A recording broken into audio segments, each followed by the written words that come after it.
Hi guys, welcome back to my channel. Today I wanted to talk about the neck. This was something requested on our Facebook page for the Dr. Sam Skincare Club recently, and it was also really pertinent to the patients I saw in clinic this week. Summer means that everything is exposed, and whilst most of us are pretty diligent about taking care of this, some of us are less so about taking care of this. But guess what? Everything should match. Hands, face, chest, neck, it should all match, right? That's what the passport guys look for when they're checking your passport. Did you know that? So the neck, why does it suffer? So first thing to appreciate is that the skin on the neck is very, very thin. It's not dissimilar to the skin around the eyes. It's thin and it lacks support structures. So it's very important to take good care of it. So it's forgotten about, I think, is probably the kind of the first sin. The second sin is that we often forget to use adequate sun protection. So the single biggest reason that your neck ages is due to cumulative UV exposure over your lifetime. We tend to skimp on the neck when it comes to SPF. So that means you're more likely to see signs of sagging because of damaged elastin, thinning and wrinkling, and uneven skin tone. This is particularly common amongst those who spend lots of time outdoors and maybe don't think about reapplying sunscreen through their day. So if you're walking a dog, if you're doing the school run during the day, if you're running during the day, you really need to think about how you're managing your neck sun protection. The next thing, and I think this is often something that people aren't that aware of, is that we spritz fragrance here. You know, it's nice to have a scented neck, isn't it?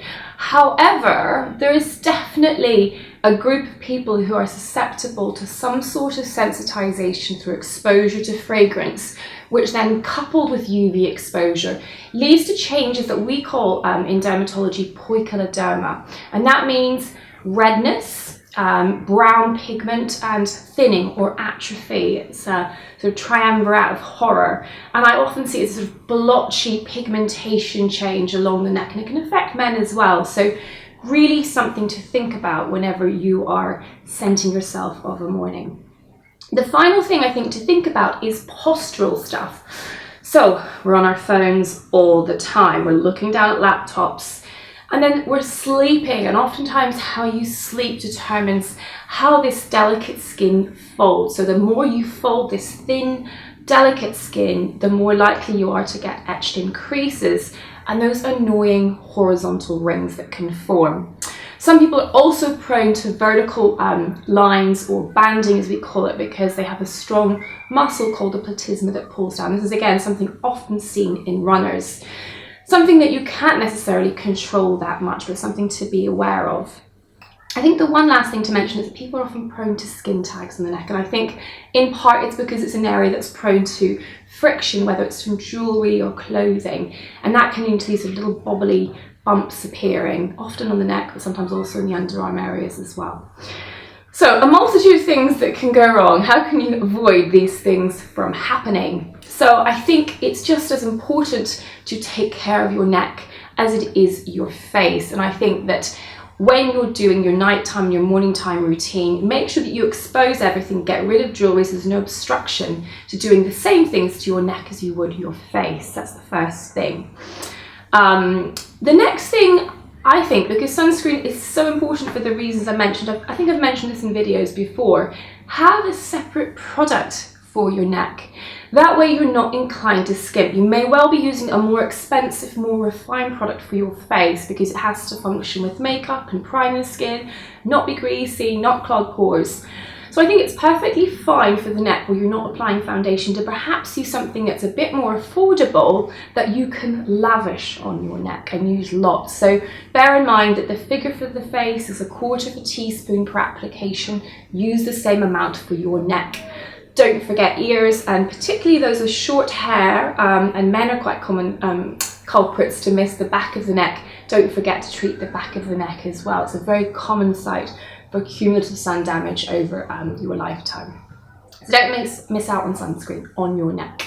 And if you're going to be doing anything outdoors for a prolonged period of time during the lunchtime kind of period, be sure to reapply.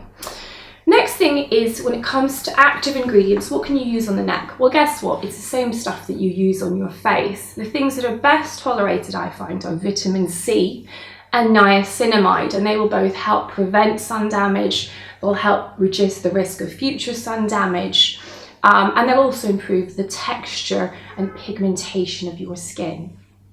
What else? Retinoids definitely have a place, but you will find that they are harder to use on your neck than they are on your face.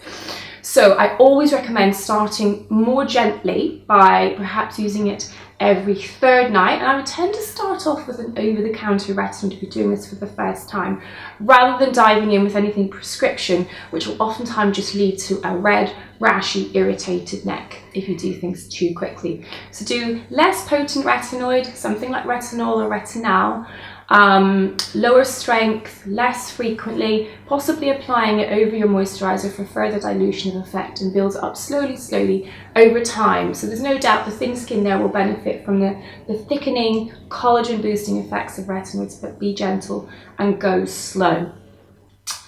Lastly, procedural things.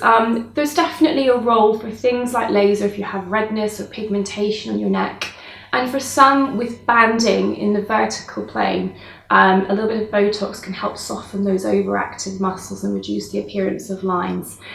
Final thing, be really aware of your posture. So be aware of actions that are going to sort of squeeze the skin on the neck, and be very conscious of how you sleep. Because obviously we're very well aware of sleep lines for the face, perhaps less so for our position of our neck when we sleep. Given how much time we spend sleeping, super important to be conscious of that.